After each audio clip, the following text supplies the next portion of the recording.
नमस्कार, मैं doctor Rupa Mangalani, associate professor political science department में, और हमारा आज का टॉपिक है अरस्तू का क्रांति का सिद्धांत।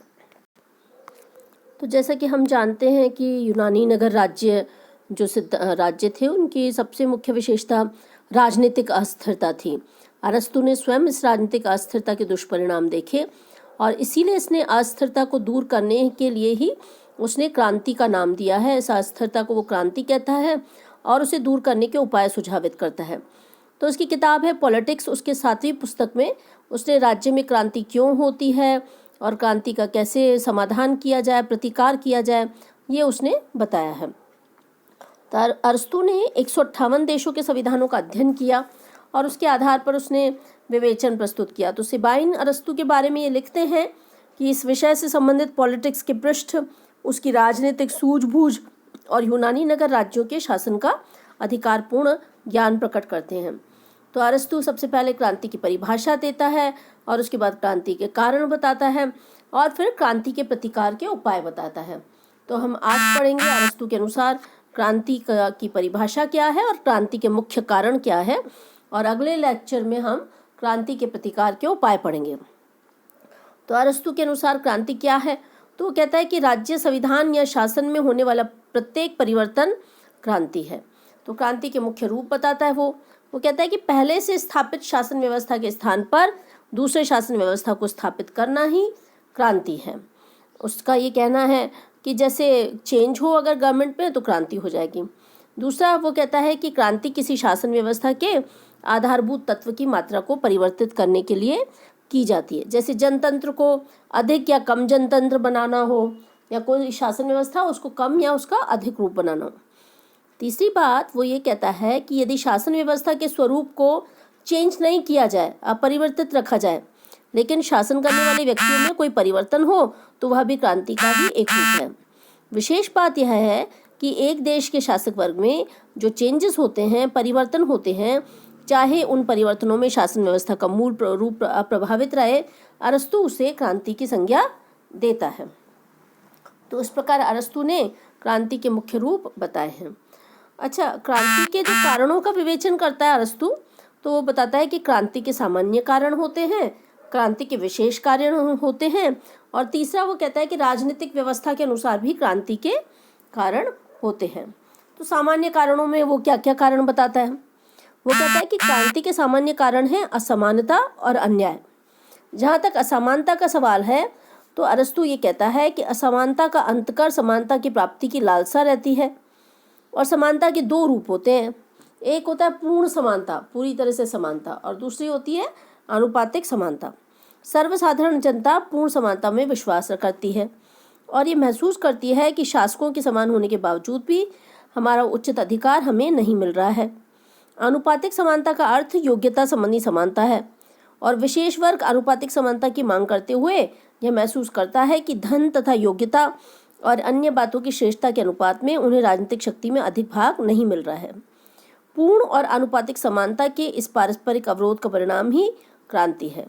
खुद अरस्तू के शब्दों में छोटे व्यक्ति बराबर होने के लिए विद्रोही बना करते हैं और बराबर स्थिति वाले बड़े बनने के लिए और विद्रोही बनते हैं। यही यह मनोदशा है जिससे क्रांतिकारियों की उत्पत्ति होती है।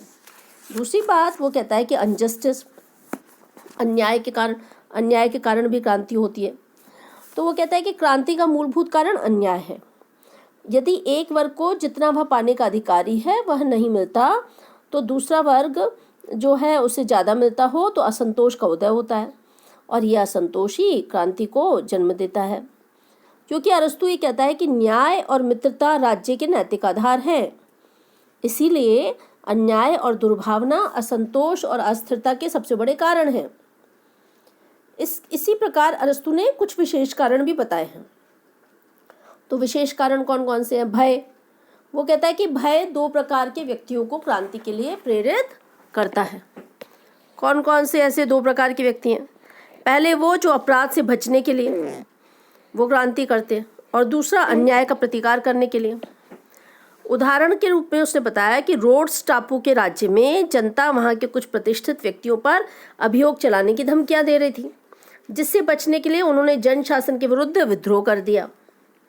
इसी प्रकार प्रमाद, प्रमाद भी क्रांति का कारण होता है। जनता अपने आलस्य और उपेक्षा के कारण ऐसे व्यक्तियों को सत्तारूढ़ होने दे सकती है जो वर्तमान शासक के प्रति निष्ठावान नहीं होते और शासन को बदल देते। तीसरा, विरोधी वर्गों का असंतुलन। विरोधी वर्गों का असंतुलन भी क्रांति को जन्म दे सकता है। क्रांति का एक कारण परस्पर विरोधी वर्ग यानी धनी और निर्धन वर्ग का राज्य में असंतुलित होना है। मान लीजिए बहुत ज़्यादा धनी वर्ग हो गया, निर्धन कम हो गया, तो निर्धन के मन में असंतोष आएगा। बहुत ज़्यादा निर्धन हो गए तो भी असंतोष आएगा, क्योंकि इसमें एक पक्ष दूसरे पक्ष से प्रबल होता है, इसलिए संघर्ष होता है। तो इस प्रकार इसके अलावा भय, प्रमाद, वो कहता है विदेशी या विजातीय तत्व भी क्रांति का एक मुख्य कारण है। घृणा भी क्रांति को जन्म देती है। धनिक तंत्र में जब धनिक शासक वर्ग बहुसंख्यक हैं किंतु अधिकतर जनता जो है वो दरिद्र है, वो उसको तिरस्कार की दृष्टि से देखते हैं, तो जनता विद्रोह कर लेती है। सम्मान की लालसा भी क्रांति को जन्म देती है। जब शासक किसी व्यक्ति को अनिश्चित रूप से योग्यता के बिना ही सम्मानित करता रहे और अन्य किसी को अपमानित करते रहे तो जनता विद्रोह कर सकती है। शासकों की लाभ की लालसा भी क्रांति का कारण होता है, क्योंकि शासक वर्ग धृष्टता के वशीभूष होकर जनता के हितों की परवाह किए बिना अनुचित रूप से धन संग्रह करने लगते हैं, तो उस शासन प्रणाली या शासक वर्ग के विरुद्ध जनता विद्रोह कर देती है।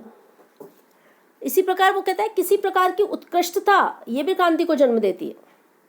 किसी प्रकार की उत्कृष्टता का होना भी क्रांति का कारण होता है। जब किसी राज्य में एक व्यक्ति या कुछ व्यक्तियों का गुट अन्य व्यक्तियों से अधिक उत्कृष्ट और शक्तिशाली हो जाता है तो वह शासन की सत्ता को सहन नहीं करता और शासन सत्ता अपने हाथ में लेने की चेष्टा करता है।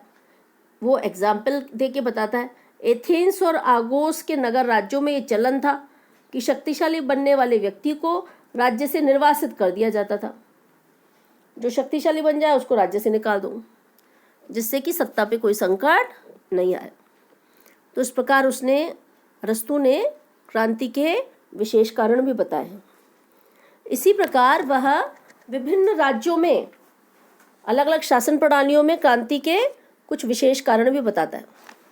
और विभिन्न राज्य प्रणालियों में क्रांति के अगर कारण देखें तो उसने प्रजातंत्र में क्रांति, धनिक तंत्र में क्रांति, कुलीन तंत्र में क्रांति और राजतंत्र में क्रांति क्यों होती है इसको बताया। जहाँ तक प्रजातंत्र में क्रांति का सवाल है, तो अरस्तु ये कहता है कि भाई प्रजातंत्र में क्रांति का मुख्य कारण क्या है? वाग्वीर होते हैं। ये वाग्वीर कौन होते हैं? जो सस्ती लोकप्रियता प्राप्त करने के लिए डेमोजोजस वाग्वीर शब्द बोलता है, जो क्या करें, जोशीले भाषण भरे और जनता को धनिकों के विरुद्ध भड़काते हैं, उनके साथ अन्यायपूर्ण व्यवहार करते हैं और अंत में उन्हें क्रांति के लिए विवश करते हैं। अनेक बार ये वाग्वीर नेता मतलब जोशीले भाषण देकर धनिक वर्गों के विरुद्ध भड़काने वाले लोग अपने जोशीले भाषणों के आधार पर खुद ही शासन सत्ता को हाथ में ले लेते हैं। धनिक तंत्र में वो बताता है कि धनिक तंत्र में क्रांति क्यों होती है। तो कहते हैं कि धनिक तंत्र में क्रांति दो विशेष कारणों से होती है। पहला, शासकों का सर्वसाधारण के प्रति अन्यायपूर्ण व्यवहार। दूसरा, शासक वर्ग में फूट तथा दलबंदियां। ये दो कारण हैं जिसकी वजह से धनिक वर्ग में क्रांति होती है। फिर उन्होंने क्या बताया? कुलीन तंत्र में क्रांति। वो कहता है कि कुलीन तंत्र में क्रांति के तीन मुख्य कारण हैं। पहला, पद अथवा प्रतिष्ठा बहुत कम व्यक्तियों में सीमित कर देना, बहुत कम लोगों को पद और प्रतिष्ठा देना, बाकी लोग क्या करेंगे? क्रांति ही करेंगे। दूसरा, किसी शक्तिशाली व्यक्ति की महत्वाकांक्षा अथवा संतोष। मान लीजिए कुलीन तंत्र में कोई शक्तिशाली व्यक्ति है, वो कहे भाई मैं राजा बनना चाहता हूँ और वो उसकी महत्वाकांक्षा आ जाए। तीसरा, विभिन्न वर्गों में उचित सामंजस्य का अभाव, ये भी कारण है। तो इस प्रकार उन्होंने कहा है कि कुलीन तंत्र में क्रांति के तीन मुख्य कारण होते हैं। इसी तरह से संवैधानिक तंत्र या पॉलिटी में क्रांति का मुख्य कारण लोगों द्वारा अपने शासक वर्ग के समान योग्य और गुणशाली समझना है। मैंने आपको बताया था कि अरस्तु पॉलिटी को श्रेष्ठ शासन व्यवस्था मानता है। वो कहता है कि ऐसी शासन व्यवस्था में अगर लोग अपने शासक वर्ग के समान योग्य और गुणशाली मान ले खुद को तो क्रांति हो जाती। इसके साथ ही अरस्तु ने राजतंत्र में क्रांति की भी बात कही है। वो कहता है राजतंत्र या आतताई तंत्र में क्रांति का मुख्य रूप से इन कारणों से होती है जब शासक या सामान्य जनता के प्रति अपमानजनक व्यवहार करे, जिससे जनता में शासक के प्रति घृणा उत्पन्न हो जाए, या किसी प्रमुख व्यक्ति का व्यक्तिगत अपमान हो जाए जिसमें वो षड्यंत्र और विद्रोह कर ले, या फिर विरोधी लक्षण वाले पड़ोसी राज्य आ जाए। तो इस प्रकार अरस्तु ने, आप देखिए अरस्तु ने क्रांति के जो कारण है उसको बहुत डिटेल बताया है। उसने बताया सामान्य कारण, असमानता और अन्याय, विशेष कारण भय, प्रमाद, विरोधी वर्गों का असंतुलन, घृणा, विदेशी राज्य, क्षुद्र घटनाएं। क्षुद्र घटनाएं भी बताई उसने कि छोटी छोटी घटनाएं भी क्रांति को जन्म दे देती। जैसे वो एग्जाम्पल देता है, वो कहता है साइराक्यूस के 2 कुलीन युवकों के आपसी कलह ने राज्य के अधिकारियों को 2 वर्गों में विभक्त कर दिया। यूनानी जो राज्य था साइराक्यूस, वहाँ पे दो युवकों का आपसी झगड़ा था और इससे क्या हुआ, राज्य अधिकारी 2 भागों में विभक्त हो गए और राज्य को क्रांति का सामना करना पड़ा। विदेशी या विजातीय तत्व भी होते हैं क्रांति का कारण। यदि राज्यों में रहने वाले विजातीय तत्व विदेशी नागरिक का भावात्मक एकीकरण नहीं हो तो राज्य में सदैव क्रांति की संभावना बनी रहती है, क्योंकि वो विदेशी विजातीय तत्व क्या करेंगे, शत्रु के साथ मिल जाएंगे और राज्य के लिए संकट खड़ा कर देंगे। तो इस प्रकार उसने भय, प्रमाद, घृणा, किसी राज्य की उत्कृष्टता, सम्मान की लालसा, शासकों की दुष्टता, विदेशी या विजातीय तत्व, क्षुद्र घटनाएं, परस्पर विरोधी वर्गों का संतुलित न हो पाना, इतने सारे उसने कारण बताए विशेष। और विभिन्न राज्य प्रणालियों में तो मैंने आपको बताई कि वो कहता है प्रजातंत्र में क्रांति क्यों होती है भाई, धनिक तंत्र में क्यों होती है, कुलीन तंत्र में क्यों होती है, पॉलिटी में क्यों होती है, संवैधानिक तंत्र में क्यों होती है और राजतंत्र में क्या होती है। तो अरस्तु ने जो क्रांति के कारणों की विवेचना की है उसको अगर हम देखें तो अरस्तु ने क्रांति के कारणों की विवेचना करते हुए, दरअसल मैक्सी जो विद्वान है वो ये लिखते हैं, कहते हैं कि इसमें संदेह नहीं कि अरस्तु की दृष्टि क्रांति के मूल कारणों तक पहुंच गई है, जिससे उसके द्वारा गिनाए गए एक या अधिक कारण अब तक हुई राजनीतिक क्रांति में देखे जा सकते हैं। उनका ये कहना है मैक्सी का कि अरस्तु ने आज तक क्रांतियों का विवेचन करके जितने भी कारण गिनाए हैं, जितने भी लिस्ट दिए हैं, तो आज तक की दुनिया भर की क्रांतियों को उठा के देख लीजिए, कोई ना कोई अरस्तु का बताया हुआ कारण उसमें ज़रूर मौजूद रहेगा।